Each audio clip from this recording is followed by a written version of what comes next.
बल्लेबाजों के बाद गेंदबाजों की शानदार गेंदबाजी के दम पर टीम इंडिया ने जीता चौथा टी20 मुकाबला। सीरीज को किया 3-1 से अपने नाम। नमस्कार दोस्तों, स्वागत है आपका एक बार फिर हमारे चैनल में। दोस्तों, आप भी भारतीय टीम की बेहद ही शानदार जीत को देखकर खुश हैं तो इस वीडियो को लाइक जरूर कर दें। तो दोस्तों, भारत और ऑस्ट्रेलिया के बीच खेले गए चौथे टी20 मुकाबले में पहले भारतीय टीम के बल्लेबाजों और इसके बाद गेंदबाजों के कमाल के परफॉर्मेंस के दम पर टीम इंडिया ने इस मुकाबले को 20 रनों से जीत लिया। तो दोस्तों, हम आपको इस मुकाबले का पूरा हाईलाइट बताएंगे, लेकिन उससे पहले आप भी टीम इंडिया की जीत से खुश है तो वीडियो को लाइक जरूर कर दें और साथ ही साथ चैनल को सब्सक्राइब कर लें। तो चलिए दोस्तों, जानते हैं इस मुकाबले का पूरा हाईलाइट शुरुआत से ही। तो दोस्तों, आज के इस मुकाबले में सिक्का उछाला सूर्य कुमार यादव ने, लेकिन गिरा मैथ्यू वेड के पक्ष में। उन्होंने टॉस जीतकर पहले गेंदबाजी का फैसला किया। टीम इंडिया की तरफ से यशस्वी जायसवाल और ऋतुराज गायकवाड़ पारी की शुरुआत करने उतरे। तो दोस्तों, पहला ओवर जरूर मेडन डाला हार्डी ने, लेकिन इसके बाद दूसरे ओवर की पहली गेंद पर बैरन ड्रॉप के एक बेहतरीन चौका यशस्वी जायसवाल के बल्ले से देखने को मिला। तो वहीं पर इसी ओवर में उनके बल्ले से 22 का एक और चौका भी मिला, लेकिन इसके बाद तीसरे ओवर में यशस्वी जायसवाल ने शानदार परफॉर्मेंस करते हुए ट्रेविस के इस ओवर में शानदार बल्लेबाजी करते हुए 3 बेहतरीन चौके उन्होंने जड़ दिए, जहां पर उन्होंने दूसरी, चौथी और पांचवी गेंद पर चौके जड़े। लेकिन इसके बाद दोस्तों, यहाँ पर चौथे ओवर में ऋतुराज गायकवाड़ के बल्ले से भी पहला चौका देखने को मिला, जहां पर उन्होंने बैकवर्ड स्क्वायर की तरफ गेंद को 4 रनों के लिए भेज दिया एक बेहतरीन कट शॉट के जरिए। तो वहीं पर इसके बाद शानदार बल्लेबाजी करते हुए एक और चौका 5वें ओवर की तीसरी गेंद पर यशस्वी जायसवाल के बल्ले से देखने को मिला। यह भी कमाल का चौका था। लेकिन दोस्तों, इस मुकाबले का पहला छक्का 5वें ओवर की 5वीं गेंद पर देखने को मिला, जब क्रिस ग्रीन की गेंद को शानदार तरीके से और मिड विकेट के ऊपर से 6 रनों के लिए बाउंड्री लाइन के पार भेज दिया यशस्वी जायसवाल ने और पहला छक्का जड़ा। तो वहीं पर इसके बाद दोस्तों, 6वें ओवर की पहली गेंद पर भी एक कमाल का चौका सामने की तरफ देखने को मिला यशस्वी जायसवाल के ही बल्ले से। तो वहीं पर इसके बाद दोनों बल्लेबाजों के बीच शानदार 35 गेंदों पर 50 रनों की पार्टनरशिप पूरी हो गई। वहीं पर इसके बाद दोस्तों, भारतीय टीम को पहला झटका पावर प्ले की आखिरी गेंद पर लगा, जब यशस्वी जायसवाल बड़ा शॉट खेलना चाहते थे, लेकिन यहाँ पर मैकडॉर्मेंट ने उनका शानदार कैच पकड़ा और हार्डी ने उन्हें पेविलियन भेजा। उन्होंने अच्छी बल्लेबाजी की, लेकिन यहाँ पर 28 गेंदों पर 37 रन बनाकर वो पेविलियन लौटे। इसके बाद टीम के vice captain Shreyas Iyer crease पर उतरे, लेकिन वो इस मुकाबले में ज़्यादा कुछ खास नहीं कर पाए और 8वें ओवर की 5वीं गेंद पर संगा का शिकार बने। वो बड़ा शॉट खेलना चाहते थे, लेकिन ग्रीन को अपना केस थमा बैठे और इस मुकाबले में 7 गेंदों पर 8 रन बनाकर श्रेयस अय्यर भी चलते बने। तो वहीं पर इसके बाद कप्तान सूर्या भी ज़्यादा देर तक नहीं टिक पाए और 9वें ओवर की पहली गेंद पर वो भी अपना कैच थमा बैठे मैथ्यू वेड को। टीम इंडिया को एक और झटका लगा। सूर्य कुमार यादव को पेविलियन भेजा ड्वार सुइस ने, जिन्होंने अच्छी गेंदबाजी की और पहली सफलता प्राप्त की उनकी। लेकिन यहां पर सूर्य कुमार यादव 2 गेंदों पर सिर्फ 1 ही रन बनाकर ड्वार सुइस के शिकार बन गए। इसके बाद दोस्तों, रिंकू सिंह का कमाल का परफॉर्मेंस जारी रहा। आते ही उन्होंने 9वें ओवर की चौथी गेंद पर एक कमाल का चौका मिड विकेट की तरफ जड़ दिया। यह एक बेहतरीन शॉट था, उनके बल्ले से निकला हुआ। तो वहीं पर इसके बाद दोस्तों, ऋतुराज गायकवाड़ ने भी कमाल की बल्लेबाजी करते हुए 10वें ओवर की 5वीं गेंद पर एक और कमाल का छक्का मिड विकेट के ऊपर से जड़ दिया। यह भी एक अद्भुत शॉट था। इसके बाद दोस्तों, रिंकू सिंह ने कमाल का परफॉर्मेंस करते हुए एक स्विच हिट के जरिए गेंद को 6 रनों के लिए स्टैंड में डिपॉजिट कर दिया। यह तो उनके बल्ले से निकला हुआ कमाल का छक्का था, जहां पर स्विच हिट के जरिए उन्होंने गेंद को 6 रनों के लिए भेज दिया। इसके बाद दोस्तों, 13वें ओवर की आखिरी गेंद पर भी एक कमाल का छक्का रिंकू सिंह के बल्ले से देखने को मिला, जहां पर उन्होंने गेंद को सीधे स्टैंड में डिपॉजिट कर दिया लॉन्ग ऑन के ऊपर से।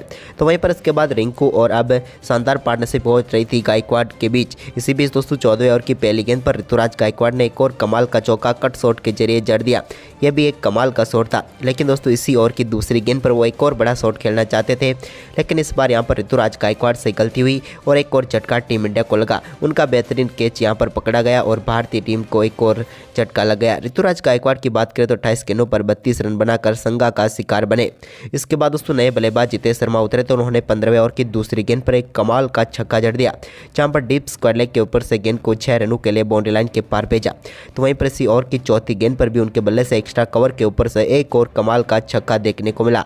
इस ओवर में कमाल की बल्लेबाजी करते हुए उनके बल्ले से 2 बेहतरीन छक्के देखने को मिले। इसके बाद दोस्तों, 17वें ओवर की चौथी गेंद पर शानदार परफॉर्मेंस करते हुए रिंकू सिंह ने एक बार फिर गेंद को टिप मिड विकेट के ऊपर से गेंद को 4 रनों के लिए बाउंड्री लाइन के पार भेज दिया। अब दोनों बल्लेबाजों के बीच कमाल की पार्टनरशिप हो चुकी थी, लेकिन इसी बीच 18वें ओवर की पहली गेंद पर एक और कमाल का चौका रिंकू सिंह के बल्ले से देखने को मिला, जहां पर टॉप पेज लगा लेकिन गेंद सीधे 4 रनों के लिए बाउंड्री लाइन के पार गई। ये जेसन बेहरेनड्रॉप की गेंद थी। इसके बाद इसी ओवर की अगली गेंद पर उन्होंने शानदार तरीके से एक बार फिर गेंद को 4 रनों के लिए शॉर्ट फाइन की तरफ भेज दिया। पैरों पर गेंद थी तो ये कहां पर छोड़ने वाले थे रिंकू सिंह, और एक और चौका जड़ दिया। इसके बाद 19वें ओवर की दूसरी गेंद पर भी जितेश शर्मा के बल्ले से एक और कमाल का चौका देखने को मिला। यह भी शानदार चौका था जो कि एक्स्ट्रा कवर के ऊपर से गया। लेकिन इसके बाद दोस्तों दोनों बल्लेबाजों के बीच अच्छी पार्टनरशिप हो रही थी, लेकिन 19वें ओवर की चौथी गेंद पर टीम इंडिया को एक और झटका लगा, जब जितेश शर्मा एक फुल टॉस गेंद पर बड़ा शॉट खेलना चाहते थे, लेकिन ट्रेविस हेड को अपना केस थमा बैठे और एक और झटका भारतीय टीम को यहां पर लग गया। हम बात करें जितेश शर्मा की तो 19 गेंदों पर 35 रनों की पारी खेलकर डवार स्विस का शिकार बने। इसके बाद अक्षर पटेल नए बल्लेबाज आए, लेकिन अक्षर पटेल भी कुछ खास नहीं कर पाए और वो भी अपना कैच संगा को थमा बैठे और एक गेंद पर ही शून्य पर ही चल पड़े, यानी कि गोल्डन डक पर वो भी आउट होकर पेविलियन लौटे। इसके बाद दोस्तों कमाल की बल्लेबाजी कर रहे रिंकू सिंह को यहाँ पर पेविलियन भेजने में कामयाब हुए जेसन बेहरेनड्रॉप, और 20वें ओवर की पहली गेंद पर उनको पेविलियन भेज दिया। उन्होंने शानदार बल्लेबाजी करते हुए 29 गेंदों पर 46 रनों की पारी खेली। तो वहीं पर इसके बाद दोस्तों यहाँ पर दीपक चहर भी ज़्यादा कुछ खास नहीं कर पाए, तो रवि बिश्नोई भी रन आउट होकर पेविलियन लौटे और भारतीय टीम ने 20 ओवर में 174 रन बनाए हुए 175 रनों का लक्ष्य ऑस्ट्रेलिया की टीम के सामने रखा इस मुकाबले को जीतने के लिए। वहीं पर इस लक्ष्य का पीछा करने उतरी ऑस्ट्रेलिया की टीम की शुरुआत तो ताबड़तोड़ रही, जब शानदार बल्लेबाजी करते हुए ट्रेविस हेड ने तीसरे ओवर में शानदार बल्लेबाजी करते हुए दीपक चहर के ओवर में 4 चौके और एक बेहतरीन छक्के को बदौलत इस ओवर में 22 रन बटोर कर तूफानी शुरुआत दे दी ऑस्ट्रेलिया की टीम को। लेकिन इसके बाद दोस्तों चौथे ओवर में रवि बिश्नोई ने जोसेफ फिलिप को बोल्ड करके पेविलियन भेजा और भारतीय टीम को पहली सफलता दिला दी। फिलिप इस मुकाबले में 7 गेंदों का सामना करने के बाद 8 रन बनाकर पेविलियन लौटे। तो वहीं पर इसके बाद दोस्तों 5वें ओवर की चौथी गेंद पर अक्षर पटेल ने टीम इंडिया को एक और बड़ी सफलता दिला दी और उन्होंने यहां पर आउट किया ट्रेविस हेड को, जिनका बेहतरीन कैच मुकेश कुमार ने पकड़ा। उन्होंने 16 गेंदों पर 31 रन बनाए।